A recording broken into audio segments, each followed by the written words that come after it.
Wow! Oo. 3,000! Almost 13,000 na piraso ng itlog na pwede nilang maging sisiw. Opo. So overall, na mga kabidyo, kung 1, 2, 3 na ang tinatawag nilang incubator or setter, so kaya nilang magpapisa 13. ng 13,000 na sisiw. Oo. So ilalagay natin dito sa hatchery area. Oo. Doon na po lilitaw yung mga sisiw. Maganda pala negosyo yun. Magpa-incubate ka, 12 pesos per 21 days.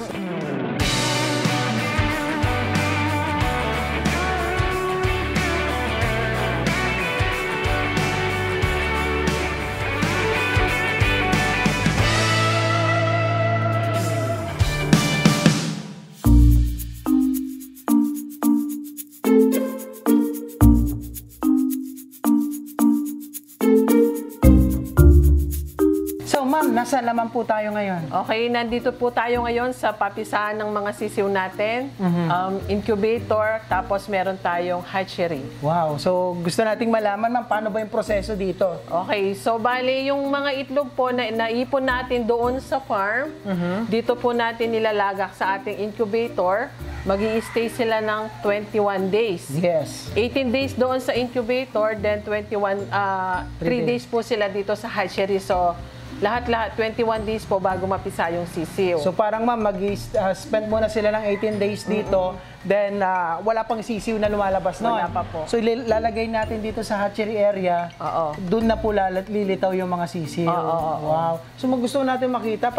Bale, ito po yung mga incubator po natin. Meron po tayong maliit na incubator. Okay. Tapos meron tayong dalawang malaking incubator. So, Malaki. sa ngayon po, kasi yung mga nagpapapisa natin, patapos na po yung breeding season, ito po munang maliit ang ginagamit natin.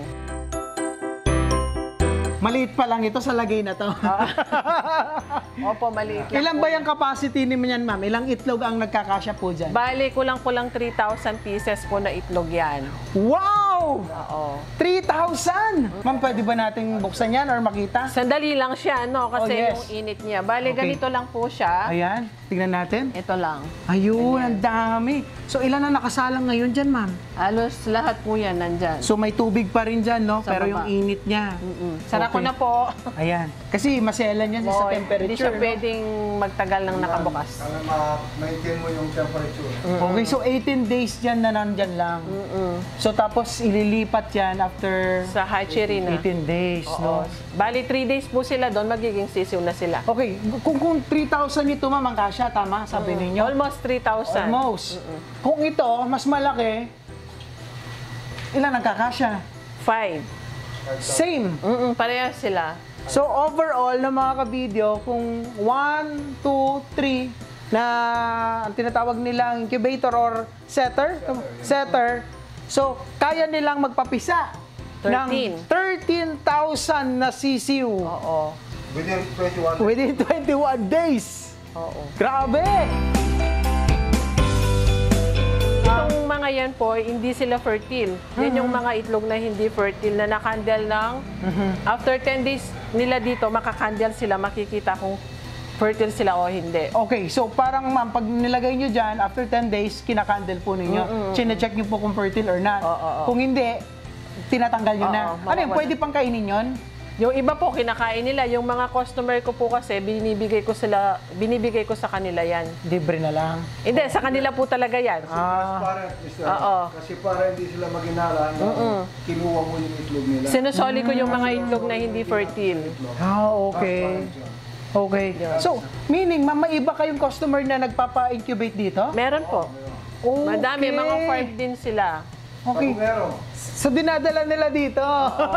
Para magkaroon ng ano rin sila. Kasi yung iba kasi, no, they have farm, pero wala silang incubator.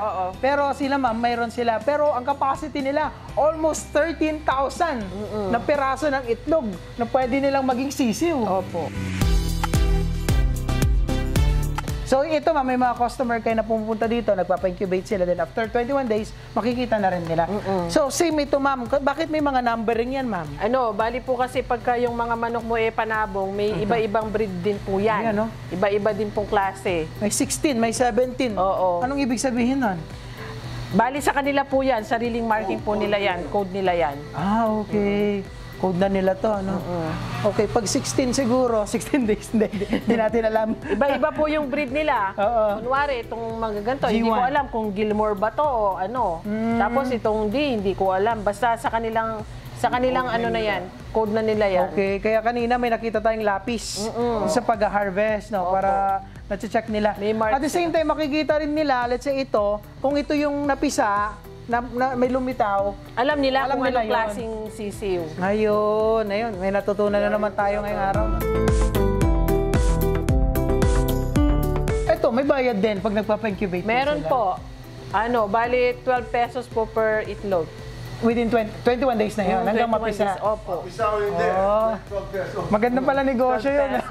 Magpa-incubate ka, 12 pesos per 21 days. So kung ilan yun, pera pa rin yan. Parang pambayad kuryente na rin. Opo. Sa konsumo naman, ma'am, okay naman. Okay naman po siya, nakukuha naman po siya. So sa mga taga-Guagua, o Bacolor or Nerbay, dito na sila pumupunta. Opo, actually, Mga customer mo? yung mga customer ko nasa malalayo ding lugar, dito sa may Arayat, sa may Lubao. Talagang kilala na po kayo na dinadayo po talaga Opo. dito. At aside from dun sa mga napuproduce yung Pinapipisa egg. namin, oo.